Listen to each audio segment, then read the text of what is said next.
Shalom Bapak Ibu, selamat pagi.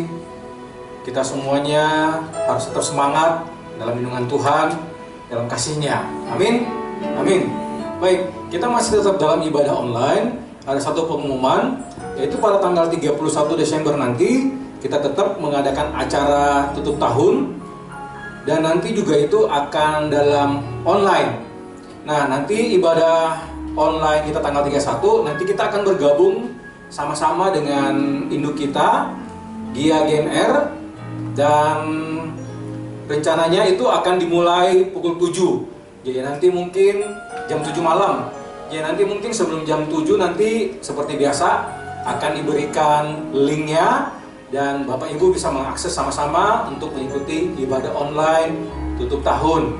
Jadi kita semuanya harus mengucap syukur ya. Jangan sampai seperti ada 10 orang kusta yang disembuhkan oleh Tuhan 10, tapi yang datang yang mengucap syukur kepada Tuhan, yang berterima kasih kepada Tuhan hanya 1. Nah, kita jangan mau seperti 9 orang itu. Kita harus seperti yang 1 orang itu. Amin. Amin. Baik, mari sama-sama kita memulai ibadah online kita. Salam Bapak Ibu Saudara yang mengasihi dikasih Tuhan, sukacita kita bisa bersama-sama kembali dalam ibadah online ini. Kita akan masuk hadirat Tuhan. Saya undang kita semua bangkit berdiri dan kita akan mulai ibadah kita. Pertolongan kita adalah dalam nama Tuhan yang menciptakan langit dan bumi, yang memelihara kesetiaan sampai selama-lamanya, dan yang tidak pernah meninggalkan pekerjaan tangannya.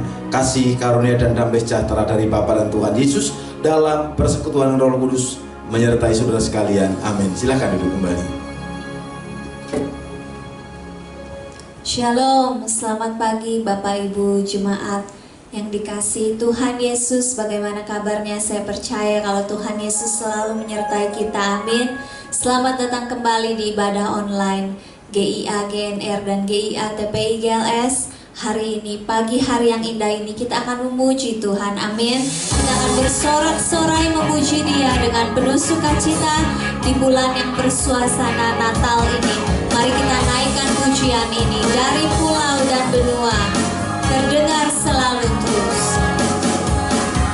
Dari pulau dan benua, terdengar selalu terus lagu pujian semua bagi nama penebus.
Sukacita, bertepuk tangan untuk Tuhan. Kita katakan dari pulau dan benua, terdengar selalu terus.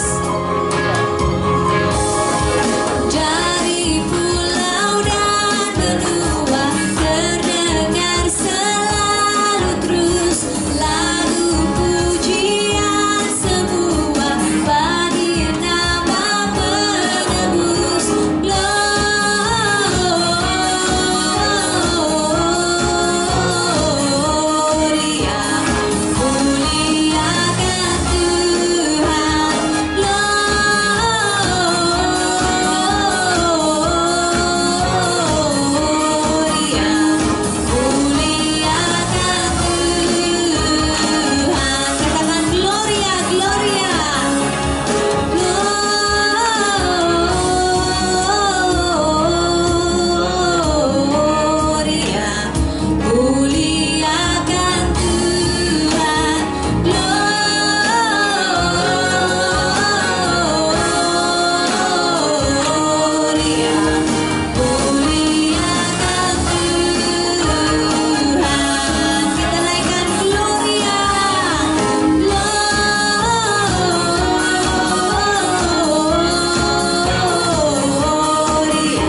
bersorai bagi Tuhan, muliakan nama Tuhan, amin.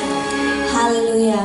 Mari kita siapkan hati kita untuk menerima kebenaran firman Tuhan. Kita lembutkan hati kita buka hati kita lebar-lebar untuk Tuhan berfirman kepada kita. Haleluya Yesus, terima kasih Bapa. Terima kasih Tuhan, kami rasakan kasih-Mu ya Bapa. Kami rasakan pertolongan-Mu yang begitu ajaib dalam kehidupan kami. Hari demi hari yang boleh kami lewati sampai sekarang ini, itu semua karena campur tangan-Mu Tuhan. Itu semua kami percaya karena pertolongan-Mu Bapa. Haleluya Yesus. Hatiku tenang berada dekat-Mu, Kaulah jawaban hidupku. Hatiku tenang berada dekat-Mu, Kau yang pelihara hidupku. Pertolongan-Mu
Bapa di surga, inilah kerinduan jemaat-Mu.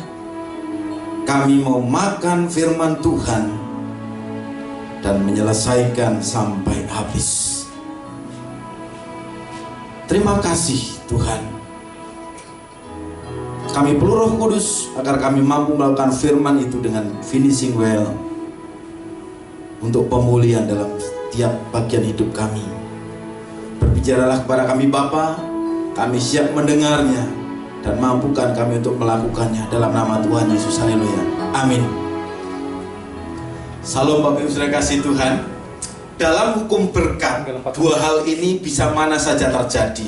Yang pertama, saudara diberkati untuk memberkati, atau saudara memberkati untuk diberkati. Tapi Alkitab menasihatkan kita memberkati untuk diberkati. Tetapi dalam hukum pemulihan ini berlaku mutlak bahwa kita dipulihkan untuk memulihkan. Sebelum pesawat tinggal landas, jika saudara ada di dalamnya, maka pramugari akan memperagakan peragaan gerakan menggunakan alat keselamatan jika terjadi keadaan darurat. Salah satu alat yang ada di plafon pesawat adalah masker O2, masker oksigen.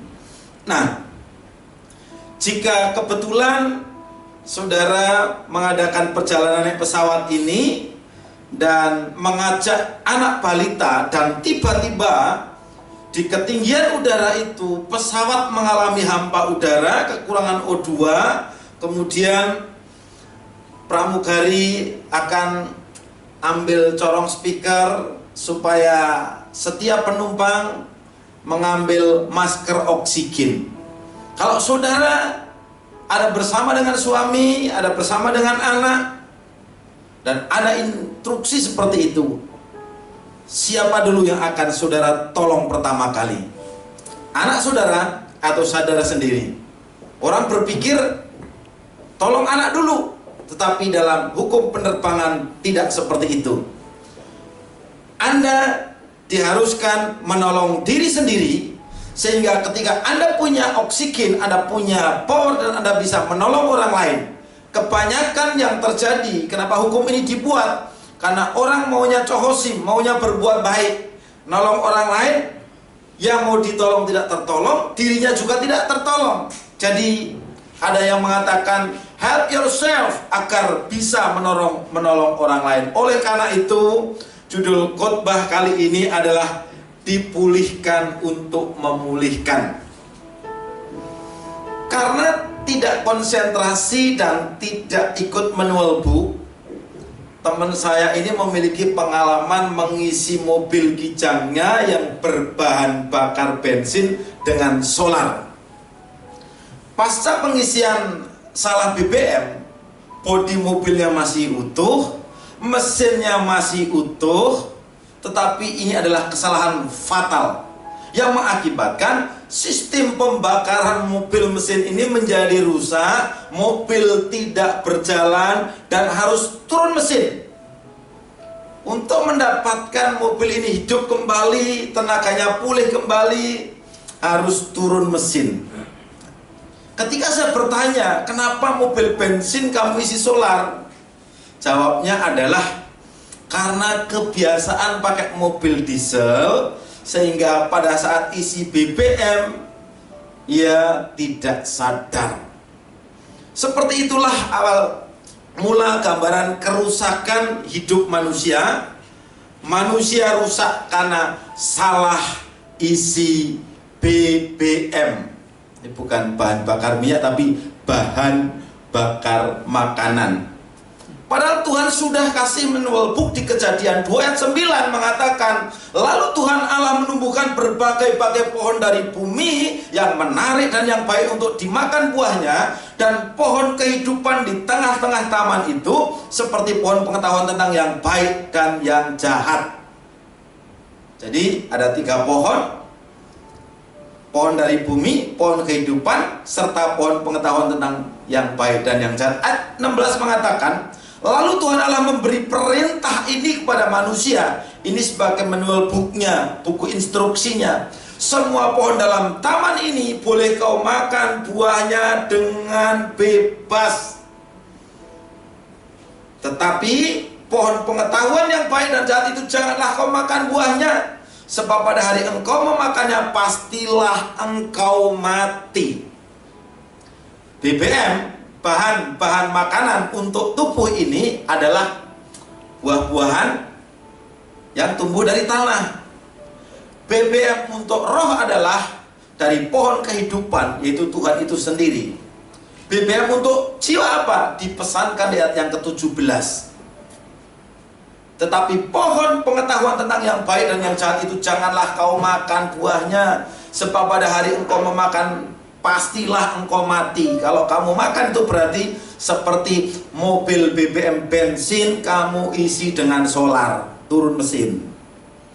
Lalu apa yang dilakukan manusia atas perintah Tuhan ini? Di Kejadian 3 ayat 6 itu menuliskan seperti ini. Perempuan itu melihat bahwa buah pohon itu baik untuk dimakan dan sedap kelihatannya.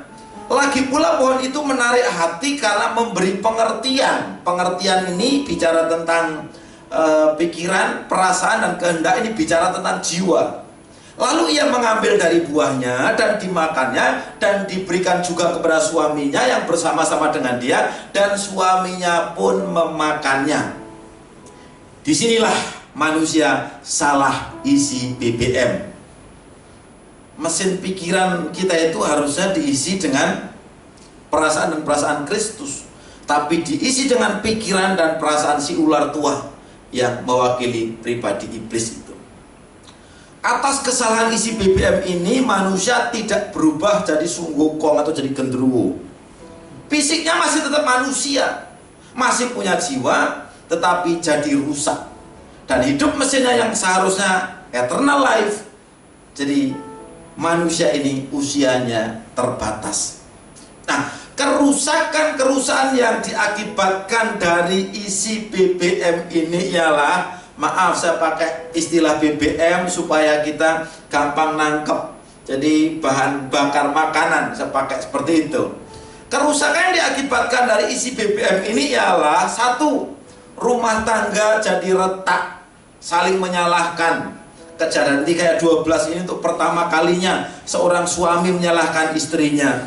Kemudian istrinya juga tidak mau kalah. Di ayat yang ke-13 istri menyalahkan ular.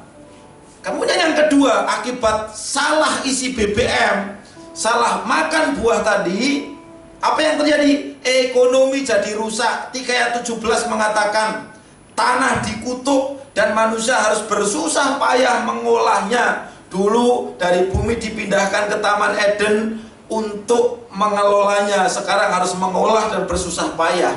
Yang ketiga, persaudaraan manusia menjadi rusak.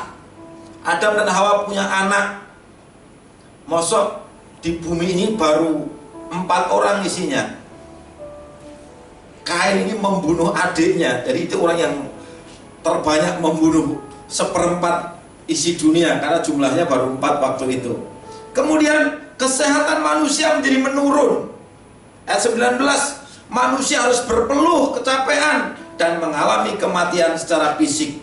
Dari debu kembali kepada debu. Ayat yang kelima, semangat emosi manusia menjadi rusak. Di 4 ayat 6 itu, manusia memiliki hati yang panas dan muram.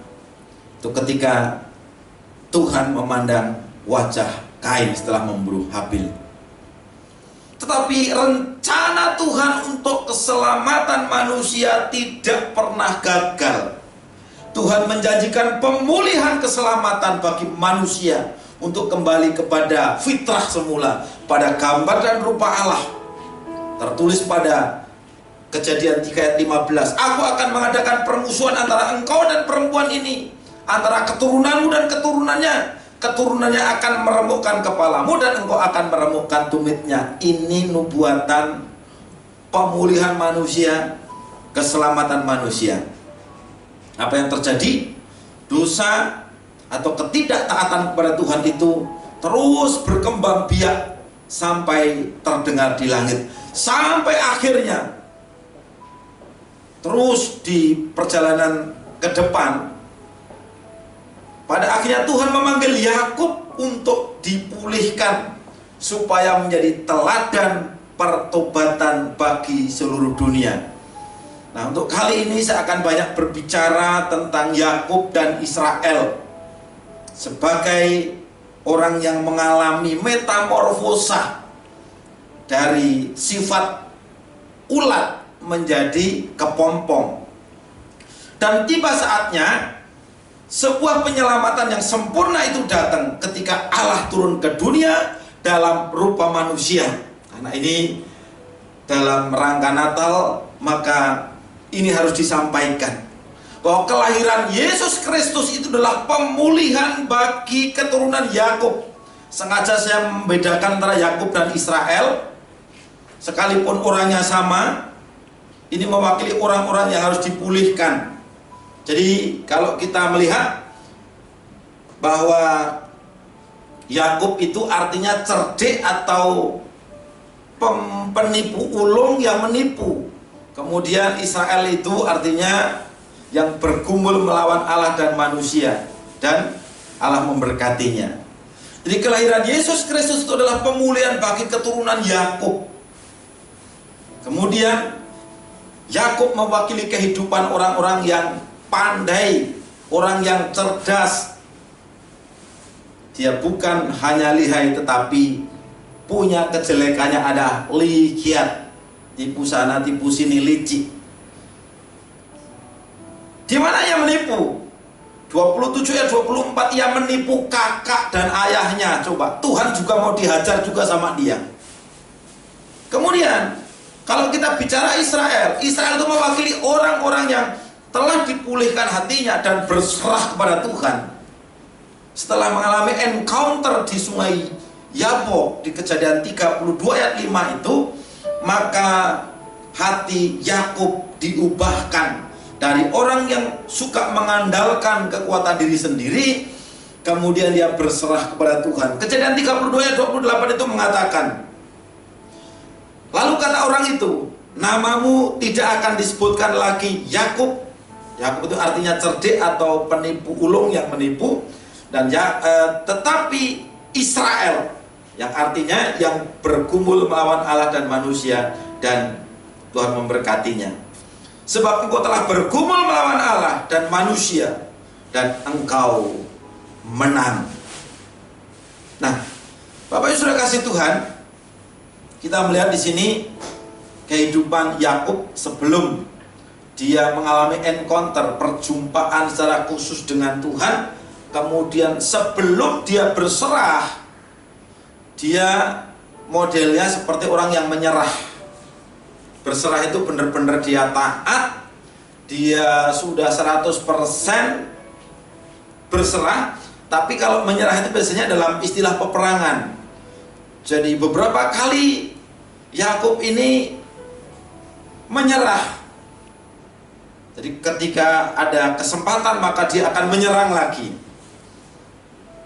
Bapak sudah kasih Tuhan, kita melihat dalam perjalanan pertobatannya, perjalanan pemulihannya, Yakub mewakili orang-orang yang sering bertemu dengan Tuhan. Tetapi kehidupan Yakub ini orang yang auban, keras kepala, dan suka mengandalkan diri sendiri. Tetapi Israel mewakili orang yang mengalami hidup yang melekat kepada Tuhan. Yakub mewakili orang yang posesif, orang yang selalu merasa memiliki sesuatu secara berlebihan, dan akhirnya untuk memproteksi apa yang dia miliki, ambisinya, maka dia menghalalkan segala cara. Kakaknya ditipu 2 kali, bapaknya ditipu, Tuhan juga mau ditipu, sampai dia bergulat di sungai Yabok tadi. Tetapi Israel itu mewakili pribadi yang mampu melepaskan hak dan memberi. Kita tahu bahwa setelah pertemuan Yakub dengan malaikat Tuhan di sungai Yabok itu, Yakub mengalami perubahan dalam hidupnya. Apa yang terjadi? Setelah itu Yakub dia pergi mau pulang kampung, menyongsong kakaknya, dia membawa persembahan kepada kakaknya. Yakub adalah simbol orang yang haus kekuasaan, dia merebut hak kesulungan kakaknya. Dia berbohong pada bapaknya, kalau suara Yakub, tapi kalau kulit Esau gitu maksudnya. Esau bilang begitu. Apakah kamu Esau? Iya pak, bilang. Mestinya bukan gitu ya. Nah, Yakub adalah simbol orang yang haus kekuasaan, yang merebut hak kesulungan dari kakaknya. Tapi ketika dia ketemu dengan Tuhan dan bertobat, dia menjadi Israel, namanya dirubah menjadi Israel. Dan Israel adalah simbol seorang perkasa yang berhati hamba, dengan memanggil kakaknya sebagai tuan dan dirinya sebagai hamba. Jadi orang-orang yang mengalami pemulihan itu mengalami perubahan dari pola pikir, perkataannya, tindakannya, kebiasaannya, dan karakternya. Jadi ketika Adam dan Hawa makan buah pohon yang dilarang, itu buah pohon pengetahuan yang baik dan jahat, dan itu ada yang katakan itu buah sesungguhnya atau buah figuratif. Bagi saya tidak begitu penting. Bisa saja yang saya terima ini adalah bahwa pinjem buahnya itu Pak Kowo, anggap saja buahnya itu menarik seperti buah ini. Sebagai propaganda, kalau kamu percaya kepada perkataanku, maka satu-satunya bukti adalah kamu harus makan buah ini. Jadi sebenarnya yang dimakan itu apel, kesemek, atau durian, tidak usah dipikirin. Sama aja kalau kita percaya kepada seseorang, buktinya tanda tangannya adalah makan buah ini. Jadi apapun itu, saat itu Adam dan Hawa, dia tidak taat kepada Tuhan. Nah, hari ini bagaimana kita harus memberikan makan kepada jiwa kita? Hendaklah dalam hidupmu bersama menaruh pikiran dan perasaan Kristus. Supaya apa? Jiwa kita itu, pikiran dan perasaan itu bisa jiwa. Kalau kita menaruh pikiran Kristus, maka perasaan kita adalah perasaan Kristus, perasaan kasih, dan kita akan memiliki kehendak yang memiliki kasih itu.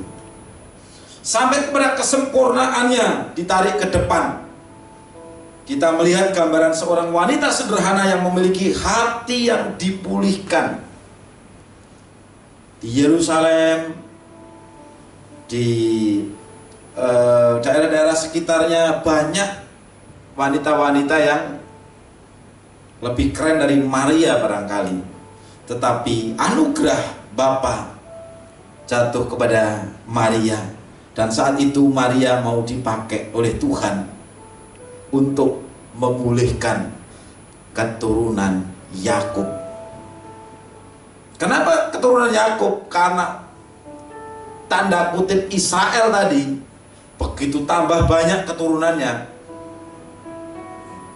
mereka lari dari panggilan sehingga kembali memiliki pikiran-pikiran Yakub. Sehingga tidak heran ketika Yesus melayani untuk memulihkan mereka, malah Yesus sendiri dibantai, dibunuh. Nah, Bapak Ibu Saudara, Lukas 1 ayat 38, ketika Tuhan mau memulihkan keturunan Yakub, maka harus ada juru selamat. Nah, Tuhan mau pakai yang terbaik dari seseorang, itu Tuhan mau pakai Maria. Malaikat datang memberikan informasi bahwa dia akan punya anak laki-laki, dikasih nama Yesus. Awalnya dia mana mungkin. Nah, mana mungkinnya ini dia rasio, karena saya belum bersuami dan saya tidak mengadakan perzinahan dengan siapapun. Tapi di hasil akhir negosiasi antara malaikat Tuhan dengan Maria ini, yang sebenarnya kalau Maria ambil tawaran ini. Resikonya besar. Yang pertama, dia diputus sama Yusuf, suaminya, diceraikan. Kemudian karena waktu itu belum nikah seperti resmi secara keseluruhan, tetapi sudah boleh berkunjung antar calon suami dan istri, itu nasib Maria itu bisa mati dirajam batu. Yang berikutnya, Maria juga bisa juga menjadi ol-olan semua orang. Tetapi kata Maria, ketika dia mau dipakai oleh Tuhan, dan itu resiko besar bagi dirinya, Maria berkata, sesungguhnya aku ini adalah hamba Tuhan, jadilah padaku menurut perkataanmu itu. Keren banget Bapak Ibu Saudara. Hari ini kalau kita mau mengalami perubahan yang besar, kalau kita mau mengalami terobosan yang besar, dan Tuhan datang kepada kita, sesungguhnya aku ini adalah hamba Tuhan. Jawaban seperti ini yang Tuhan mau dari setiap kita. Lalu berikutnya, jadilah padaku menurut perkataanmu itu. Yakub sebelum bertobat, dia bilang, sesungguhnya aku ini adalah hamba Tuhan, tetapi jadilah padaku menurut perkataanku. Ini sama aja seperti guyonan, orang sering tahu bahwa siapa yang akan aku utus? Ini aku, utuslah aku, seharusnya begitu. Tapi kebanyakan ini aku, utuslah dia. Nah, hari ini Bapak sudah kasih Tuhan, mari belajar dari kehidupan Yakub. Dia penipu ulung, dia mengalami encounter, perjumpaan dengan Tuhan, dan dia tinggal di dalam Tuhan.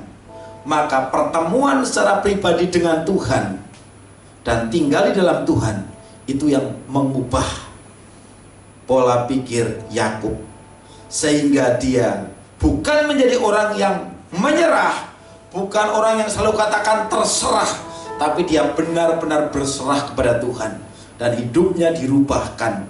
Dan melalui kehidupan Israel ini, Tuhan mau Israel menjadi teladan di dalam ketaatannya kepada Tuhan. Bapak Saudara kasih Tuhan, mari siapapun kita, seperti apapun keadaan kita sekarang, belum terlambat waktunya. Selama Tuhan masih memberikan kesempatan kita bernapas, ayo kita sama-sama belajar dari kehidupan Yakub. Dia bergumul dengan Tuhan dan dia menang. Hari ini mari kembali, jangan salah isi BBM. Kalau kita mau hidup sehat, jangan lupa obat. Olahraga minimal 10.000 langkah setiap hari. Jalan kaki. Berjemur, vitamin D. Kemudian hanya apa? Asupan nutrisi yang cukup. Jangan kebanyakan, jangan kekurangan. T-nya, tidur. Jangan kebanyakan, jangan kekurangan. Karena kebanyakan tidur, imun turun. Kekurangan tidur, imun juga turun. Itu dengan konsumsi 4 sehat 5 sempurna. Jiwa kita apa yang harus kita isi, kita makan? Taruh pikiran dan perasaan Kristus. Roh kita harus dikasih makan dengan firman Tuhan. Jadi di penghujung tahun 2020, sebagaimana visi 2020, setiap orang mengalami pemulihan. Doa saya sebagai hamba Tuhan dan tim pelayan dari mimbar ini selalu berdoa, ialah setiap saudara mengalami pemulihan di dalam rumah tangga, mengalami pemulihan di dalam ekonomi pekerjaan, bahkan lebih baik dari sebelumnya, mengalami pemulihan di dalam persahabatan, dalam persaudaraan, mengalami pemulihan di dalam kesehatan, mengalami pemulihan di dalam semangat. Jadi inti Natal tahun ini adalah pemulihan yang membawa perubahan. Dipulihkan untuk memulihkan. Oleh karena itu, setiap kita harus dipulihkan untuk bisa memulihkan diri sendiri dan memulihkan orang lain. Tuhan Yesus memberkati.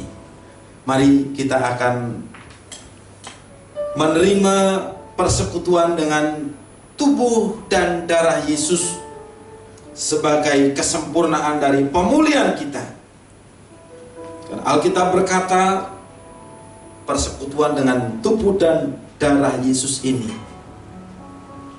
membuka barrier, membuka benteng-benteng, membuka segel, mengubah kutuk menjadi berkat. Karena itu, kalau hari ini saudara punya masalah, jangan malah saudara tidak menerima perjamuan kudus. Justru saudara sekarang sedang memiliki masalah, milikilah persekutuan dengan tubuh dan darah Yesus agar kita juga mengalami pemulihan. Mari Bapak Saudara yang mempersiapkan perjamuan kudus dengan hosti, dengan anggur yang sudah ada atau dengan penggantinya, dengan roti tawar atau dengan air mineral atau sirup, silahkan. Mari kita masuk ke hadirat Tuhan untuk menerima persekutuan dengan tubuh dan darahnya. Terima kasih Tuhan Yesus, Engkau berkorban bagi kami. Layakkan kami bersekutu dengan tubuh dan darah Yesus yang kudus untuk penebusan dosa kami. Mari Bapak Ibu Saudara, kita angkat roti di tangan kanan kita. Tuhan Yesus berkata, akulah roti hidup yang telah turun dari surga. Barang siapa makan roti ini, ia akan hidup untuk selama-lamanya. Dan roti yang aku pecah-pecahkan kepadamu ini adalah tubuhku sendiri. Mari kita terima persekutuan dengan tubuh Kristus untuk mengingat akan pengorbanannya dalam nama Tuhan Yesus Kristus.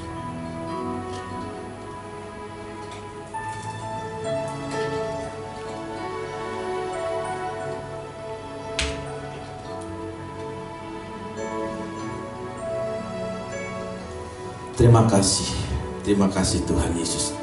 Mari kita angkat cawan di tangan kanan kita. Dia juga berkata, barang siapa makan dagingku dan minum darahku, ia tinggal di dalam aku. Mari kita terima cawan perjanjian baru oleh darah Yesus untuk pengampunan dosa kita dalam nama Tuhan Yesus Kristus.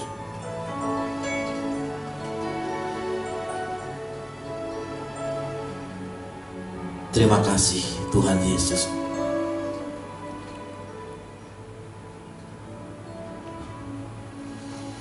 Darah-Mu Yesus sucikan aku. Darah-Mu Yesus bebaskanku. Darah-Mu Yesus ubahkan aku. Ku dijadikan baru. Tuhan Yesus, Engkau rela mati di atas kayu salib, disalibkan dan mencurahkan darah-Mu demi untuk pemulihan kami, agar kami kembali dilayakkan bersekutu dengan Bapa di surga, agar kutuk itu dirubah menjadi berkat. Dan melalui pengorbanan tubuh dan darah Yesus, kami yang percaya kepadamu, kami memperolehnya, sehingga setiap kami mengalami pemulihan. Ini janji Tuhan dan itu sudah dikenapi. Terima kasih Bapa di surga buat kasih-Mu. Terima kasih Tuhan Yesus buat pengorbanan-Mu.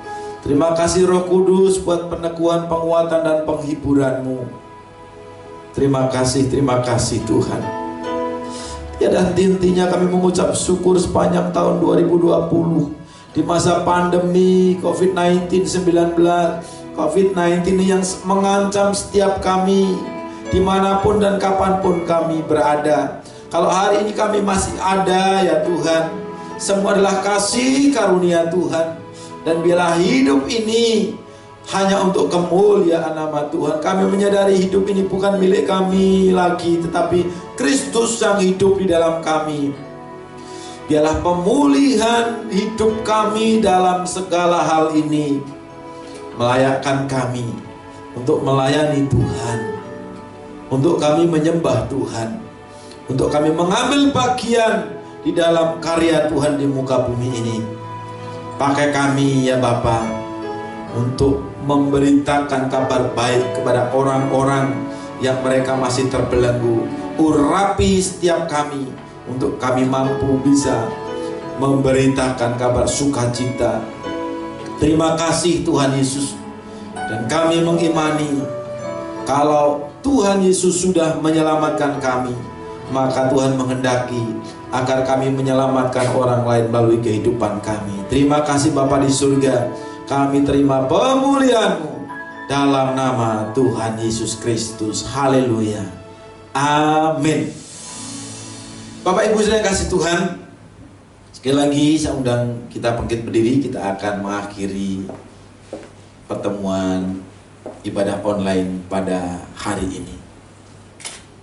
Sekali lagi Bapa di surga, kami mengucap syukur dalam nama Yesus. Hari ini kami ada, semua adalah anugerah Tuhan. Kami mengucap syukur sepanjang tahun tak henti-hentinya Engkau selalu bersama dengan kami. Kami mau tetap tinggal di dalam Kristus.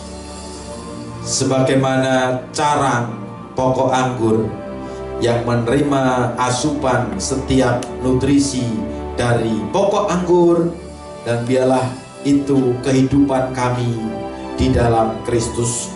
Kami mengalami pemulihan dalam segala hal. Saat ini kami berdoa untuk setiap jemaat Tuhan, setiap orang yang mendengarkan firman Tuhan, terlebih yang melakukannya. Mereka boleh mengalami berkat pemulihan di dalam rumah tangga, mengalami berkat pemulihan di dalam ekonomi pekerjaan, mendapat pemulihan di dalam persaudaraan mereka. Mereka mengalami pemulihan di dalam kesehatan mereka, yang sakit disembuhkan dalam nama Yesus. Mereka yang letih lesu boleh mendapatkan kelegaan karena spirit mereka ada Roh Kudus yang menjadi dunamos bagi mereka. Terima kasih Bapa di surga. Dan sebentar kami akan melanjutkan aktivitas kami. Layakkan kami menerima berkat, bukan itu kami buka hati kami angkat tangan kami. Dan mari Tuhan, kami berserah sepenuhnya kepadamu. Dan waktunya berkenan Tuhan memberkati kami. Mari jemaat Tuhan, kita buka hati kita untuk menerima berkat-Nya. Tuhan memberkatimu dan Tuhan melindungimu. Tuhan menyinarimu dengan wajah-Nya dan Tuhan memberikanmu kasih karunia. Tuhan menghadapkan wajah-Nya kepadamu dan Tuhan memberikanmu damai sejahtera. Terimalah berkat-Nya dalam nama Bapa, Putra dan Roh Kudus, nama di atas segala nama, dalam nama Tuhan Yesus Kristus. Amin. Amin. Terpujilah Tuhan. Sebagai pengumuman tambahan, untuk persembahan dimohon untuk transfer ke GIA TPI GLS dengan nomor rekening BCA 4133989989 atas nama GIA Kelapa Gading. Mari kita naikkan pujian ini Bapak Ibu Saudara. Kan ada kebangkitan yang besar.